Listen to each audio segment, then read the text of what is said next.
Right. Yeah, It's the pathetic. white people don't like. No. That was a white war. That was us against Great Britain. Thank you very much. You guys. You know, I don't know. We can't give anyone credit, I guess. And what makes it even more complex is that it turns out it was a free black man. This guy wasn't even enslaved. He was a property owner. Right. Yeah. Right. You know, They existed, believe it or not. Yeah. You know, that's another puzzling thing for not only white people but black people too. You know, they have this misconception that we were all, all of our ancestors were slaves, and not any of them traveled here freely. You know, not any of them were here already. You know, Right. It's like that every black person in this country had to come from a lineage that was enslaved, and that's not true. It's unfortunately not true. Look, I mean, I don't know.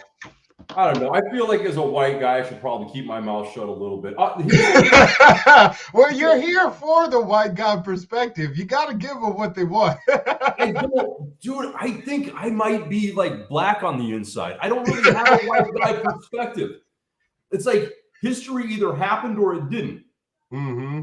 You know, and the people involved were either there or they weren't. And at the end of the day, there does seem to be only one narrative, and you kind of pointed this out. There's only one narrative about Black America, and that's that Black Americans were slaves, and it's all white America's fault that happened. Mm-hmm. You know, and I think the point we were kind of like having fun with or kicking around before is no, kind of like there were actually Black people that were here on their own and that were actually part of our government, that were actually elected to office, that actually stood up to, the British when they came. It wasn't that Black people didn't decide to become Americans just because it got them their freedom during the Civil War. That's not how, that's true. However, that's not the whole truth, and it's not how it all worked. And it's unfortunate to me because, in my humble opinion, I think the concept of Black History Month is about as racist as it gets. You would think it would be looked at that way, because it is segregating. It separates the two to say, hey, this is distinctive because we're going to focus on Black history particularly. Never mind the Hispanic population, never mind our Asian. What's a Hispanic? It's again a delegation of, and sadly to say, like with most things in American history, it had, good intentions, and it just ended up getting spoiled along the way. We actually have a brief look in history as to how Black History Month came to be. So we're going to share that with you here. All right. So it says, here's the story behind Black History Month and why it's celebrated in February. So this is an article from NPR. If you guys want to check it out, all the fact checkers out there watching, especially on YouTube. And you can count on NPR because that's government funded. So that's right. They better be. They better be accurate. But anyways, yeah. So this is the guy you can blame for Black History Month. His name is Carter G. Woodson. And back in the early 1920s, he came up with the idea of bringing to attention Black history. Now, this was only for a week, and it started out just as a, I guess, Black type of holiday or whatever. But Black people mainly were, again, using this week, which they delegated in February because Abraham Lincoln and his buddy Frederick Douglass have the birthdays around the same time. I think Frederick Douglass' birthday was February 15th and then or 14th, and then Abraham Lincoln was the 12th. So, but they were both abolitionists. They fought for the freedom of the enslaved population at that time, the enslaved Black people. So that's why February, for all of those people asking. I think Tony Ellis said, just the coincidence, y'all got the shortest month. He said that. But that's why the shortest month was singled out. Yeah, But no, hey, look, here it wasn't coincidence that black people got the shortest month, right? That was definitely racism, and that's what you call white penis envy. It's not like black people are known for the shortest anything. He gave you the month. You well, know? we're told we're I guess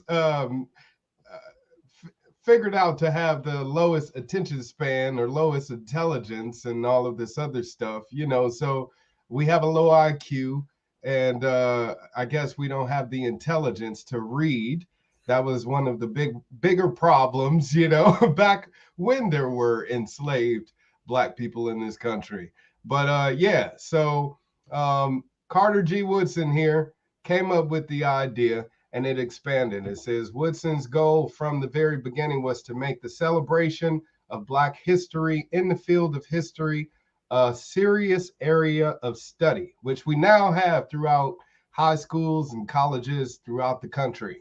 They pretty much adapted Black history into the educational system. We're going to talk about that a little bit later, because I know some people like CRT and going crazy, but we'll get there. Hold on, okay? But yeah, so this started out, it says the idea eventually grew in acceptance. By the late 1960s, Negro History Week had evolved into what is known as Black History Month. All right, so that's a little bit of the background. Of course, it gets deeper, but in a nutshell, that's what you have. Shane, you just nodding your head. So far, it makes sense to me. I'll be honest with you. I just learned this history of Black History Month. And here's what I'm encouraged by. It actually makes me very happy. If you pull that picture back up, Mm-hmm. It looks to me like it was a black guy that came up with the idea. Yes. And that's actually, I'll be honest with you, that's kind of cool to know, because I figured it was white people that came up with it. I thought it was, I've always looked at Black History Month, it's like an embarrassment as a white person. Like, yes, indeed. Oh my God. I know a lot of people were probably heartbroken to find out that information, that an African-American holiday was started by an African-American person, but it then became a nationally recognized holiday because of a white person, and that was Gerald Ford, the president. 50 years after the celebrations, President Gerald R. Ford officially recognized Black History Month during the 1976 bicentennial. We actually have a guest in the studio, so I'm going to introduce him now. His name is Terry Slathers. Hello, Terry, and welcome to the Nick and Shane Show. There we go. Sorry, I had my mic muted. Right. How's everybody doing today? Very good. How are you, my man? Terry, how are you, man? I'm all right. I just I noticed you guys are discussing, kind of looks like white and Black history. Mm-hmm. Yeah. Well, I was wondering if you want to hear my story about my kind of personal experience with. Well, see, my stepdad, he's an African American, and so right. Me being white, I've never really looked at it different, but when I was a kid, like 6 or 7 years old, I know this is gonna sound bad, but I didn't I don't know why. I had no racist family or anything, but I just didn't like people of color. I don't know if anyone I don't know why. I don't know if you've ever heard anything like this. I was a kid. But as far as I know, I didn't have a reason for being racist, I guess you could say. But right. I didn't know the history behind anything. I just didn't it. It didn't matter if it was African Americans or Hispanics. Right. I don't think you knew that you were being racist per se. You were just used to being around other people that looked like you. And then once you started seeing other people that didn't, it probably was fearsome to you because they're different. You know what I mean? And because you haven't had a chance to meet with them and speak with them and get to know them, that probably created that dynamic. It's unfortunate, but I think what you experienced, Terry, is what a lot of people, not only white and black, experience as well. Because you have black kids that never met a white person before, except for what Yeah, they this saw is on true. TV. You Like, know? never met them personally. Exactly. Like Yeah. personally, you think you have this natural inclination of like wanting to be with your own color, I guess you could say, maybe.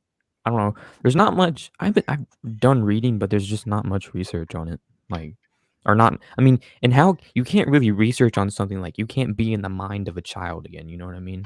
Like Right. an Well, adult, like a psychologist can't go back and you know what I mean. If you get what I'm trying so to say. Terry, let me ask you a question here. So you shared your story. So first and foremost, man, sharing your story and admitting that you had, I don't have another word for it, but let's just say racist, right? Feelings when you were a kid. First of all, dude, what a set of balls on you to come on the internet and share that story. I think, yeah, man, Yeah, because not nowadays you can get. that Yeah, took a lot of nowadays you can guts. get. I mean, Yeah. yeah. So here's my next question. How old were you at that time? You say like 7 years old. cool. Okay, so I'm going to say two real quick things on that. First of all, are you embarrassed about that? Do you feel bad about that time in your life when you felt that way that you felt? Yeah, but and then again at the same time, I don't remember it all too well. It's good. So here's what I'm going to tell you. Let it go, man. What's your relationship like with your stepdad? I mean, it's great. Like we went well, actually I have a story about camping. Like he took me let's see, so he married my mom 5 years ago Okay. and I was 12 at the time. But um and so this is a story like he took me and my little brother camping to try to get it was back when he first he got engaged to my mom then. And so this is a story. We went so basically um we went camping, right? And I don't know if you guys have ever been camping, maybe so. I mean, it's kind of like a bonding experience in a way. I mean, It's cuz you're out in the wilderness. Anyways, well, so we set up our tent and then we went fishing and he said to well, he said to me like he was going to marry my mother and at the time like I mean, I kind of didn't have anything wrong with it. I like the guy, but then so later that night, we went to sleep, right? And I woke up and he was sticking his 8-inch big black. what? Oh man, that's All the way up until then, I thought it was actually a serious conversation because he brought up a good point. You know, yeah. that a lot of people growing up just automatically have this prejudice because they haven't been around a group of people, you know, that they haven't seen before, you know. Yeah. So Look, man. that we do grow up in those type of environments, you know, but hey, So that here's what's funny then. Since his confession was obviously false and he didn't deserve the pat on the back I gave him, I'll step up and I'll say something. So when I was 6 years old, I was also racist in a different way. It wasn't dislike or discomfort. I just was fairly certain that every black man I met played in the NFL. So when I was a little kid and I would meet a black guy, imagine this little white kid walking up to you, right? You're just minding your own business. I tug on your shirt and what position do you play? right. But as a 6-year-old, man, Yeah, for I just sure. if you're black, you must play football. Now, see, do you think that your parents were wrong for not having more black people around you to say, see, son, not every black person you see plays sports or whatever? You know, so first of all, as a little kid, I grew up in Montana. So I think at that time, that would have been the late 70s. I don't think there were any black people in that state. I don't even think black people like drove through Montana at that time in US. Like it's just there was like I don't know, 500,000 people in the whole state when I was a kid, you know? Right. But and that's not true. There's black people in Montana. I'm aware before we get booted or whatever. But no, it was so rare that I ever met a black person as a kid that, yeah, my assumption is that, well, yeah, it's because they're all playing football. Right. You know, and I was a bit of a football addict at a young age. I got into football and just, you know, I don't have any explanation, any reason for it. And of course, you know, as you get older, you experience more life. I moved out of Montana down to Texas. There's more black people in Texas than there is in Montana. I can tell you. And just make that clear, you know. Yeah. And I'm glad. I mean, we didn't move to Montana until I was 12 years old, which gave me plenty of time not to make this stupid ass mistake at 12 years old of walking up to the first black guy in Texas I saw, asking him what position he played. Right. That he played for the Cowboys or whatever. Oh man. Oh yeah. I don't know. It's a lot of Texans that play sports. You know, and Texas takes me as one of those like small football towns. I will tell you, high school football is on par with Christianity in Texas in terms of its importance. Yeah. NorCal Public Watch says personal conversations with friends and family. It's clear many people don't know what happened at. I'm not able to make at all. What? I'm guessing all. I was just filling it in, but I think he's right. I mean, I think. Tuskegee. They mistakenly believed the 600 black men were injected with something bad, syphilis, that made them sick, when in reality, the 399 men who had the disease were denied something good, a dose of penicillin that would have healed them. Yeah, the Tuskegee experiment, I believe it was called, where they were basically injecting people with syphilis, you know, and not getting treatment for it like they thought they were. So there's a lot of awful history, awful black history, white history, American history, or whatever you want to call it, that isn't taught in our schools, you know. The Tulsa Massacre, I never learned about that in school, you know. I only read about that, 5 years ago was when I maybe first heard about it. Right. What you were talking about, black politicians, I forgot the name of the town or what the name of the incident was, but there was a town where the entire government body was black. Every congressman, senator, whatever the case may be. It got overtaken by a whole bunch of white nationalists who basically kicked them all out and took over. So when you talk about insurrections in our country, why isn't that one discussed? Isn't that interesting? Sitting politicians that were removed by other people simply because of the skin color of their skin. Okay? Right. Because black is not a race, people. Like, we got to change our mindset and language about these things. I know we've been conditioned to believe that, you know, blacks and whites and Hispanics and all of these people are different races. There is only one race. It's the human race. Hue meaning colors, man, species. Human race. I haven't heard it put that way before, but I will accept, the judges will accept that answer. All right. that makes perfect sense. Hue is in color, man is in race. It's all right, cool. Now we know. Yeah. By the way, it was Tulsa, Oklahoma. Yes, the Tulsa Massacre, or Black Wall Street, or as it's more familiarly known. Which was a real thing. When you talk about Black Wall Street, people are like, no, that was a fairy tale or some type of pipe dream. No, it was real. You had a black city that was thriving, and I think it was Greensboro, Oklahoma, or something like that.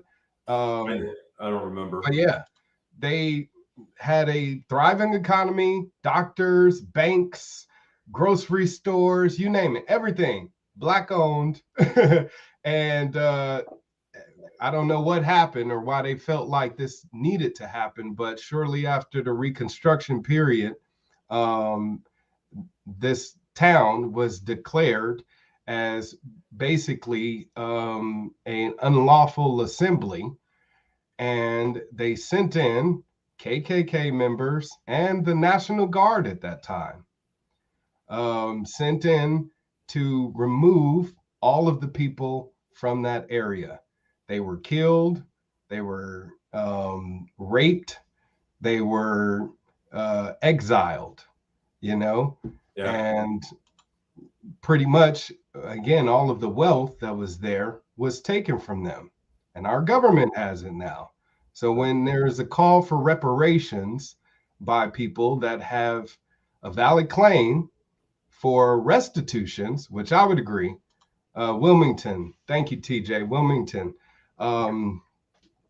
But yeah, if you hear this talk about reparations, which became like a buzzword by the left and the right in the political machine, and now it's like a hot button issue to where nobody really wants to talk about the historical reasons as to why it's being demanded. Now, I, for one, I'm gonna personally say this: I do not support reparations.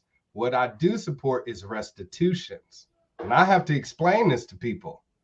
Reparations is just giving it away, and the way that they are modeling it right now is the money or compensation that will be given to them will be taken by everyone, which includes the people that they're going to be giving the money to.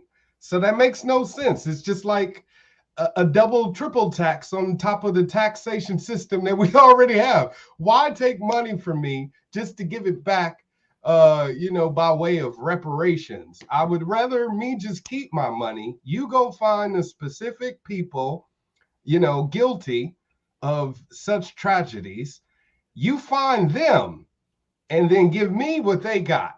I don't want to take it away from innocent people. And that's what reparations does, is it takes away wealth from people that had nothing to do with it. So first of all, so that makes perfect sense to me, but serious question now, right? So the restitution part I think is interesting. I guess my question is this, right? I just learned recently that my family goes way back here in America, like back to the 1600s. All right. And so there's a chance, I don't know if we did, but there's a chance that my family could have owned slaves at some point.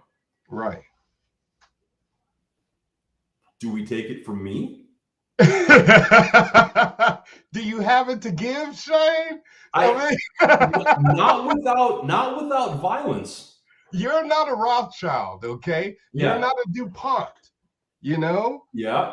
These people, they have more than enough to give, and they've taken it. You're not Wells Fargo, and you're not Brooks Brothers. You're not the American government, which took land from people. And like I said, the president sent in the National Guard to clean out Wilmington.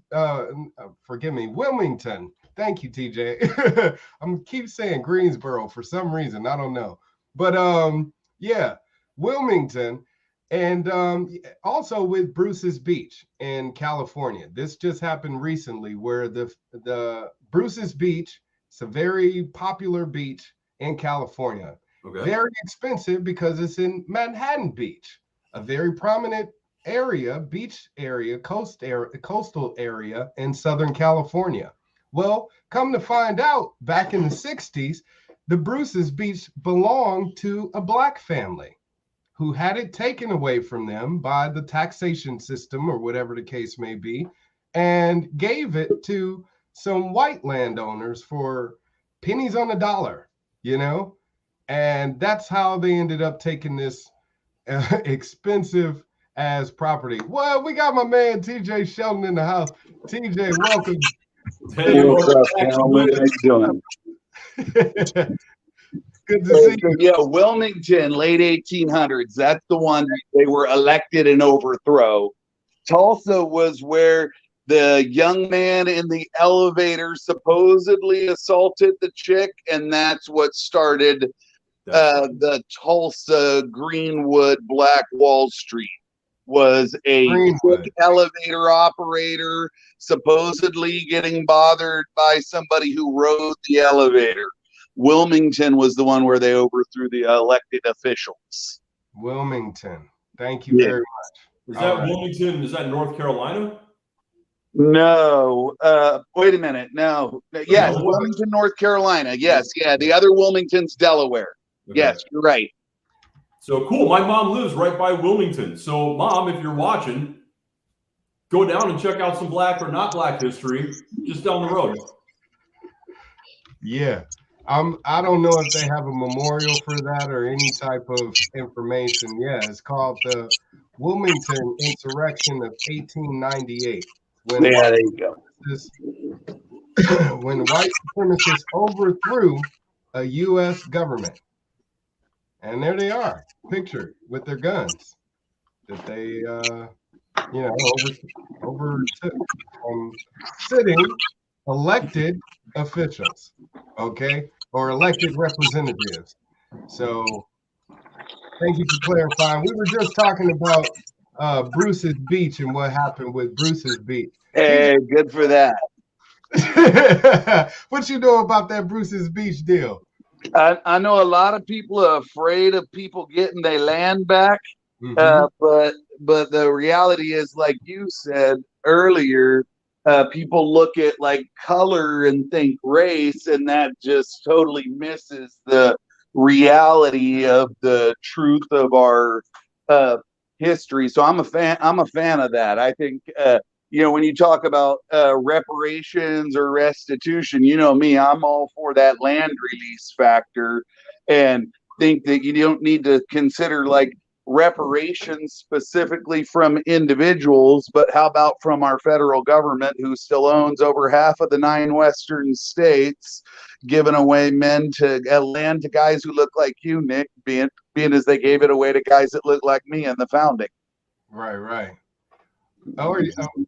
Or what you were saying about that reparations, the government does have a stake to claim in this, I think that is what needs to be given to us. But remember, government gets their money from we the people. That's what I'm talking about, land, not money. Yeah. That makes TJ, man. First of all, this is the second time you've been on, and the second time you've brought up land. I just want to applaud that as well. I love that you're on that, because a lot of people are not paying attention to the fact that, especially you're on the West Coast. I know it's different in the Midwest and out East, but here on the West Coast, it feels like we are stuck in population figures, and for the majority of the population on the West Coast, lives on the I-5 corridor.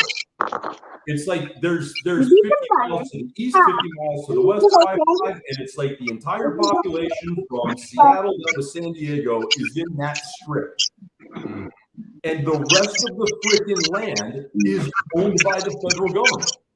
Yay. Or the state. Either way, it's inexcusable. And it's also not, it's simply not legal or constitutional, but there's 2 boxes. I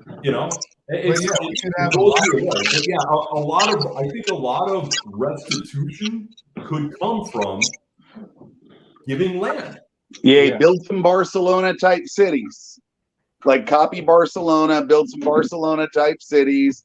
And a thing kind of like, again, going back to like what Nick was talking about, go back and go into the Library of Congress, read Cortez's journal, read his physical descriptions of the people that he was rounding up and selling, find out what they look like, and you're going to find out that guys that look like Nick got stake on claim on a whole lot of this America that we live in. Yeah, I was actually telling TJ about this the other day, about Black Maroons. So Black Maroons are descendants of Africans in the Americas who formed settlements away from slavery. They often mixed with indigenous peoples, eventually evolving into separate Creole cultures, such as Gary and the Muskoka. So the Maroons, as they were called, were natives of this land who were of African descent and were displaced by colonizers. Fought them off, but for those that fled, went to other places across the South Atlantic. So you have Caribbean, Cuba, Haiti, Jamaica, Puerto Rico, Central America, Florida, the state of Florida, Illinois, Louisiana, Brazil, Colombia, etc. These are all areas where the Maroons ended up migrating to. And these, again, were the name for the indigenous African people that were here at that time. So lots of information out there that we don't learn in school that's segregated because it's black-white history instead of just being American history, you know? Well, like you were saying about, you know, one of the first casualties of the Revolutionary War was a melanated man, a black man, you know, Crispus Attucks, which isn't discussed really when they talk about the Revolutionary War. We hear about the Boston Tea Party, but we don't. Nobody really knows the details of it. It's kind of vague. You don't know who's really involved. You've heard the name Crispus Attucks before, but probably because it's the name of a school or a street somewhere, you know, in a black neighborhood, and that's about it. You know, we have black blood and Choctaw tribe. What's that? All right, I was going to say. So, hey, TJ, just so you know, when you set your phone down, actually, I can still hear it. There's a distortion and an echo, just so you're aware. Gotcha. Yeah, I'm cooking with Naomi, so I was having to help with the and so on and so forth. You know, the life of having 4 kids, one of them being 6. Cooking Yeah, with you're a busy. When you have time to read, TJ, I suppose you read because you've got 4 kids and one of them 6. Yeah. I read, but I'm also undeservedly blessed and spoiled to be living in this information age where you can go and like digest things that other people have geeked out into in shorter form. Yeah. Right. Yeah. And instead of taking in and digesting all of the bullshit they have on the internet, you know, there's lots of good stuff too. You just have to, you know, find time to entertain yourself with that instead of the ridiculousness. Yeah, you gotta hunt for information versus graze on the news that they're feeding you.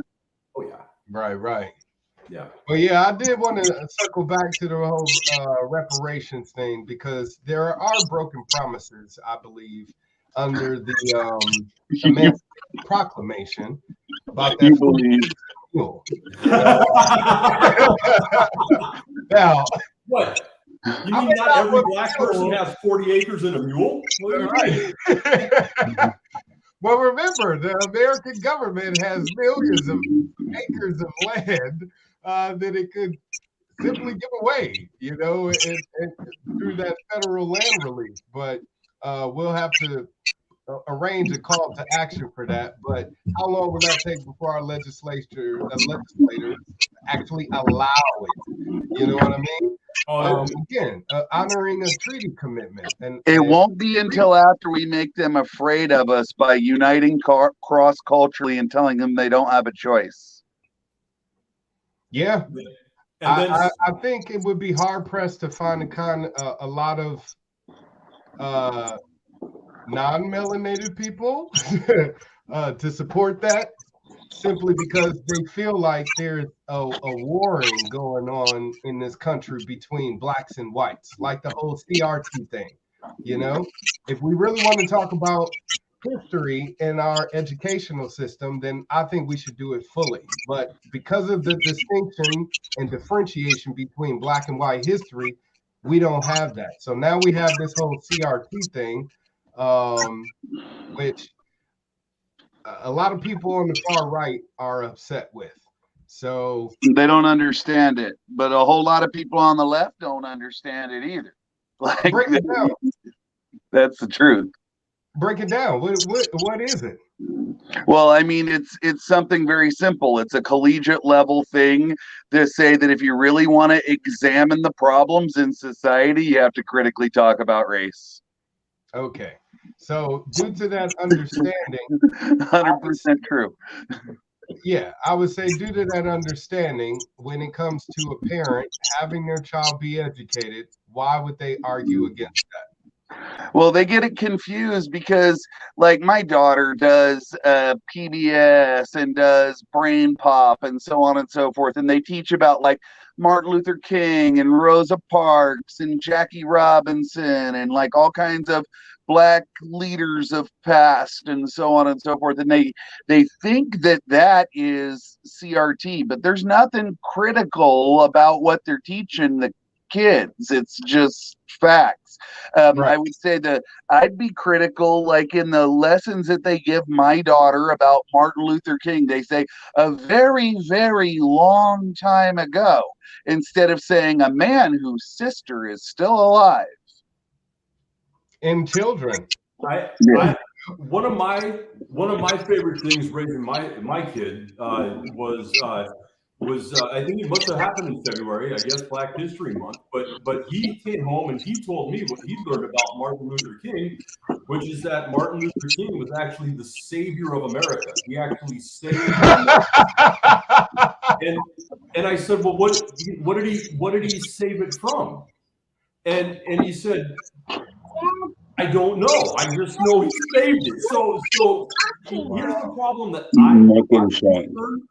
my concern with the public schools teaching anything about race is that there's almost a 100% chance they will get it wrong, because I'm sorry, I just don't see a lot of education, a lot of intelligence in the public school system. And, again, that's my personal experience. I just don't trust that the public school system could teach critical race theory correctly. And honestly, if you want to, in my humble opinion, if you're a white parent and you want your children to understand critical race theory, introduce them to more black children. Bring that diversity into their lives. Because here's the thing, right? TJ, you and I didn't grow up with critical race theory, and yet somehow we both befriended Nickolas Wildstar over here, who happens to not be white, and we don't have any issues with that. You know what I mean? Like I didn't need critical race theory to figure out that Nick's just a guy. Well, good to know, Shane. I'm glad to see you're capable of such. I think that's where most people get insulted by the critical race theory thing. Is that I don't have to understand the background, the history, the ugliness, because critical race theory is going to take us deep into the ugliness between black and white here in the United States. And I don't see how it's constructive at the end of the day. That's my two critiques on critical race theory is that I question that it's constructive, and I definitely question whether or not public school teachers are qualified to even be teaching it. Yeah, I kind of agree with you there. I actually seen a viral video recently of a white kid standing on lunch tables, and I guess she was trying to rally the crowd, and she said, Martin Luther King literally freed the black people from slavery. Dude, that's what my kid was taught, and this was like, no. Yeah, wrong. My other favorite one he did, Nick, you're gonna fall down laughing at this. One of my other favorites that he did, and this was the same year before I heard about the Martin Luther King thing. I'm just driving down the road. There happens to be a black dude walking down the sidewalk. It's not something that whatever. My kid goes, Dad, and he smacks me while I'm driving because he was in the front seat because the law. He starts. He goes, Dad, look, African American. And again, he was taught the term in order to not be racist, and yet it's like, oh my God, just like, if you feel the need to point it out, kiddo, please, like it's just a guy. How You do you know, respond to that as a parent? Like you said, you're like, you raise them not to be racist, but yet it's like, oh yeah, oh yeah, but dude. My kid, man, I have. that He isn't was. racism. That's just seeing different people and being excited about it. You know, like Yes. that one kid who ended up being not really a welcome guest. But yeah, that guy, when he was talking about, I guess, his pretend story about, you know, him being a kid and being raised that way, you know. Right. I think it more so is just us being products of our environment, you know, and we can't help it. We're creatures of habit. So when we see things that we're used to and, you know, familiar with, we just gravitate towards that, you know, and then when we see something outside of that, it either piques our interest or it can scare us away, you know. Right. Unfortunately, we just have that fight or flight type of response. I know, right? We got more guests in the house. Uh-oh. Weren't you just on the other side? But yeah, so it's crazy because we have a government right now that kind of wants to force feed us their opinion, you know, and their idea of how we should be dealing with the issue versus us coming up with our own ideas as a community. I mean, as a parent, I want to be able to have say so over what happens at my school versus the school board doing what the state tells them to do, you know. Right. My tax dollars, my money is going towards paying for them. Why can't I have any say so of the curriculum and how my children are being educated? We should have that authority as parents, but yet we don't. Well, I was going to say, well, here's the thing. I almost look at it, even though it's not the same, right? I look at the whole public school thing. I mean, the first question is why are you sending your kids there, right? But Because you paid for it, you prepaid for it. You might as well. It's no. That's like saying, yeah, you got raped. You might as well get raped again. No. You might as well use the roads because you paid for them. You might as well, you know, use the library because you paid for it. You might as well use the public educational system because you paid for it. Now, if you, like you said, why send your kids there? A lot of parents don't have the money to send their kids to private school or give them a tutor or homeschool right well, now, so here's on Unfortunately. that topic, man. So that takes us off topic, but I will just say this: there are teachers quitting their jobs, public school teachers quitting their jobs all over this country, putting together affordable homeschool pods. So I for what it's worth, anyone who's listening, if you're sending your kid to public school, you don't have to. If you do just a little bit of homework, it doesn't have to be private school either. But there are affordable alternatives. For the love of God, please, everyone that's listening, don't send your kids to public school for their benefit. For their benefit, if you can help it. If you can help it. That's just for what it's worth, one guy's opinion. All right. TJ, you got something else you want to chime in before we wind this thing down? Other than teaching kids history, no matter how inept the teacher is and might not do the greatest job or so on and so forth, has nothing to do with critical race theory. Critical race theory is a subject somebody has to have a pretty good understanding of their world and history to really be able to engage in. And nobody is trying to teach it to kids. That's just fear mongering. Yeah, absolutely. Okay, so TJ, that's a good point. So that is what it's fear mongering. Nobody's trying to get this into public schools or anything. Again, it's a okay, people hear teachers again ineptly trying to teach Black history, and they think critical race theory. Again, that has nothing to do with critical race theory. Critical race theory is the examination of race on policies and things over time, and it's not something that any kid is really gonna engage in. It's no school is trying to teach a curriculum on how to critically think about globally impactful and historic events like this. It's just, again, it's a scare tactic to throttle back on the teaching of history. I want to add to that because in California, Newsom, the governor, actually made it a requirement for high schoolers to receive a certain level of cultural studies, I guess, before, making it a requirement in order for them to graduate.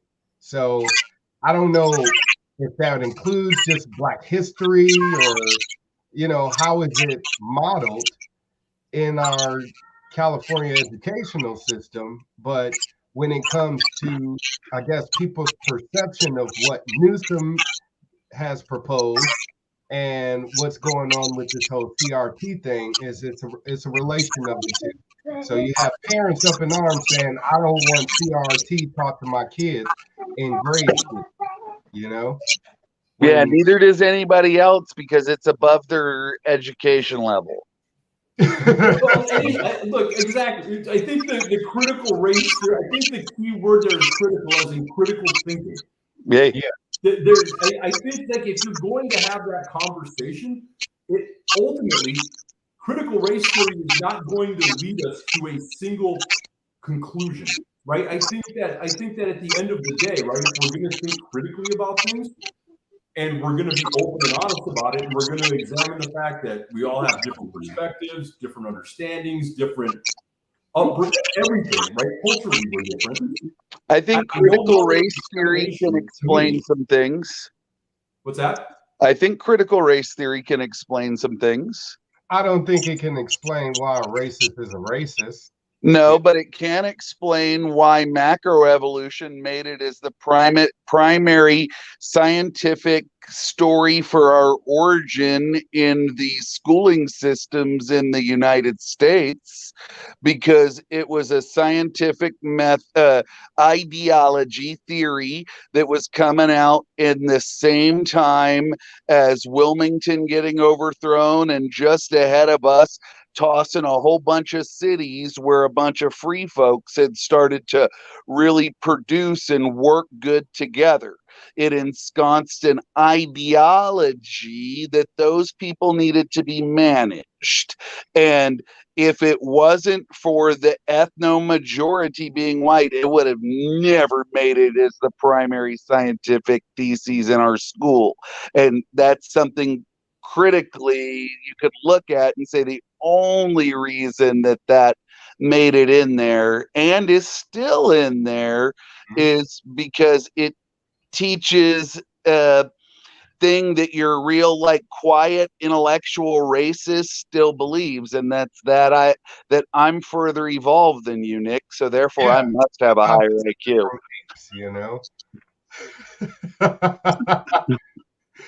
I don't really understand our educational system. I don't understand how educated people still allow our educational system to teach lies. That's the one thing about, like, American exceptionalism and these people that don't want CRT in schools is they're okay with their kids being taught little white lies, like Christopher Columbus discovering America. Yes, or I think you brought up a good one, right? The lie of American exceptionalism. What is taught and what is brought up in schools about that?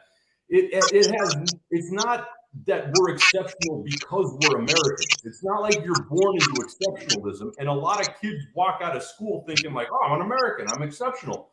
Right. I get a trophy. Yeah, it's completely taken out of context, man. It's the American exceptionalism comes. Oh no, I'm gonna forget his name. TJ, not Adam Smith. French guy. Damn it, I'm gonna forget his name. Anyhow, he came up with the American exceptionalism. What he was talking about, what makes Americans or made Americans exceptional, was our ability to cooperate without the need of government. that's what American exceptionalism was when he wrote de Tocqueville. De Tocqueville, and now I can't remember the name of the book. How did I remember de Tocqueville and I can't remember the name of the book? But anyhow, that was the context of American exceptionalism, and then that concept was bastardized over time by people who didn't either read the book or who grew up in America's educational system, taught by American public school teachers. Right. But the Tocqueville. We're exceptional at letting our political people fleece the nation. We're exceptional at that. We're about a third of the way down the countries in education. The state that I live in is at the bottom, near the bottom of the United States. And again, we're barely clinging into the top third of countries in the world as far as just regular old education goes. We're not very exceptional. No. And here's the thing, just for context on that, right? When de Tocqueville wrote about American exceptionalism, that was in like the 1700s, early 1800s. I forget when he wrote it, but it was really an observation of how you and I and Nick all get along just fine. We all build stuff just fine. We're all neighbors just fine. Everything is just, we don't need, and anything we need done, we can cooperate and make it happen. We don't need government to come do it for us. And that was his observation of America at that time in American history. So that was late 17s, 18s? Yeah. 1830s. Yeah. Okay, so that was prior to us getting outperformed and getting upset and burning down a bunch of cities. Yes. Yeah. Got it. Yeah. And it really was an observation of what happens when you have minimal government. That's really what the whole thing was about. And that's what made Americans at that time exceptional. Look, I don't want to offend any Americans, regardless of color, but America and Americans are anything but exceptional people these days. That we're at best, I don't know, depending on where you look at the globe, Eastern Europe. I mean, I don't know. The Canadian people are showing us up right now when it comes to freedom and, fighting against tyranny because, at least they're rebelling against their government. Yay. Amen. Yeah, to live under your ruling authority. Meanwhile, in America, we're just talking about it. We want to wait till it gets to that point versus taking action now. I mean, it is a midterm election. We don't have to get violent about it, but at least get real. The two-party system has failed us. If you're still smoking that joint where you think that the Republicans or the Democrats is going to save your ass, then you're fooling yourself and nobody else, period. Yeah. And you're still stuck in the program to where it is going to take shit hitting the fan and people getting killed in the streets and tanks rolling down residential neighborhoods before you finally be like, oh, well, I think they're both the same and they don't give a damn about me or my liberty. Yeah. Period. That's the truth. That is, yeah. I guess that's I don't even see where that's debatable at all. Hopefully not.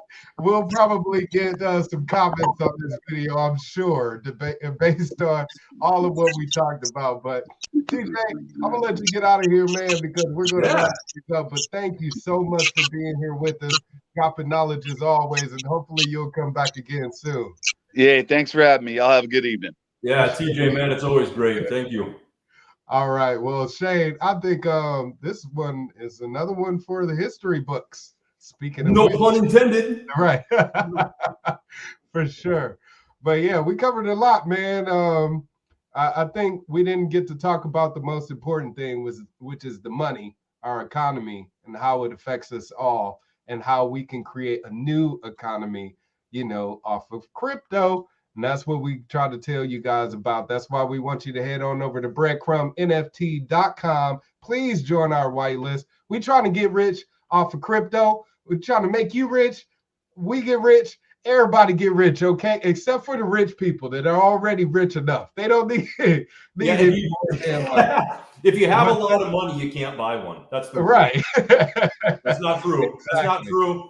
Anyone with a lot of money is welcome to buy them all. Yeah. We want the rich people to, buy the shit too, but know that we're going to use your money to help other people get rich. If you're okay with that, then please, again, join our whitelist to make Breadcrumb NFT the hottest NFT of 2022. And it certainly will be once people get on a bandwagon to realize this is the way to make money off of NFTs. We're simply asking for you to buy the NFT so you can sell the NFT and make some money. And then later on down the line, 3 sales down the line, we're going to give you a bonus by giving you a breadcrumb, a chunk of change from that sale later on down the line after you've already sold it and don't have anything else to do with it. You're still going to get money off of it. So check it out, breadcrumbnft.com. All right. But Shane, you want to say anything? Any last words? Man, Nick, I love you, and it has nothing to do with you being black. Thank you. That is very good to know. Yeah. I think if we could all just focus on that, on loving each other, because really, I get asked this all the time. What do black people want? And it sounds so stupid, but I have to tell people the most obvious answer is not be treated like a black person. We just want to be treated like a person, like a human being, and not see any differentiation, not say, what do you people want? Because those people want the same thing you want. It sounds so stupid. And unfortunately it is. And dude, I love the question, man. What do black people want? Because once you're black, there's no individuality whatsoever. Right, you got something in particular. Just tell me, We know you don't want to live in chains and be treated like property. Got it. Okay, what's next after that? What do black people like from there? We don't get it. Shane, I love you because you are white, and you break the mold, and I love you because of that. But we could just love each other beyond or including all of our differences. It should all be embraced. We should all be thankful and appreciate all of what the Almighty has done for us. If we were all the same, we would be robots. There would be, nothing for us to desire out of life. We'd be stuck in the same broken system. But we want to get out of that. We want to live free. Please definitely connect with us right there. Governor Wildstar on Facebook, Instagram, Twitter, YouTube, TikTok. Actually, Twitter ain't up there, but connect with me at Governor Wildstar on Facebook, Instagram, YouTube, TikTok. And if you're watching on YouTube, definitely be sure to hit that bell, subscribe.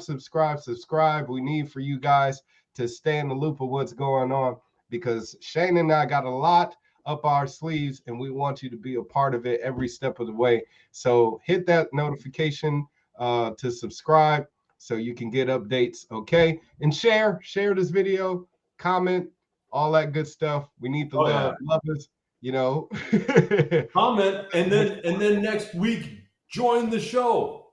Yeah, like TJ did. Yeah. And the other guy.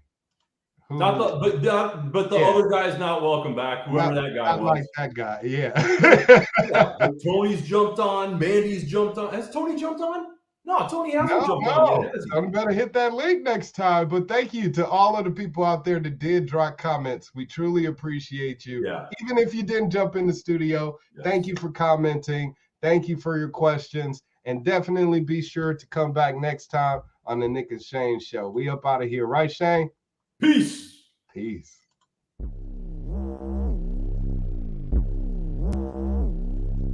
Hi, I'm Nick. Hi, I'm Shane. Nick. Shane. Nick. Shane. Nick, Shane, Nick, Nick, Shane, Nick, Shane, Nick, Nick, Shane, Nick, Nick, Shane, Nick, Nick, Shane, Nick, Shane, Nick, Nick, Shane, Nick, Shane, Nick, Nick, Shane, Nick, Shane, Nick, Nick, Shane, Nick, Nick, Shane, Nick, Nick, Shane, Nick, Shane, Nick, Nick, Shane, Nick, Shane, Nick, Nick, Shane, Nick, Shane, Nick, Nick, Shane, Nick, Nick, Shane, Nick, Nick, Shane, Nick, Shane, Nick, Nick, Shane, Nick, Shane, Nick, Nick, Shane, Nick, Shane, Nick, Nick, Shane, Nick, Shane, Nick, Nick, Shane, Nick, Shane, Nick, Nick, Shane, Shane, Nick, Shane, Nick, Shane, Nick, Shane, Nick. Shane. Hi, I'm Nick. Hi, I'm Shane. Hi, I'm Nick. Hi, I'm Shane. Hi, I'm Nick. Hi, I'm Shane. Hi, I'm Nick. Hi, I'm Shane.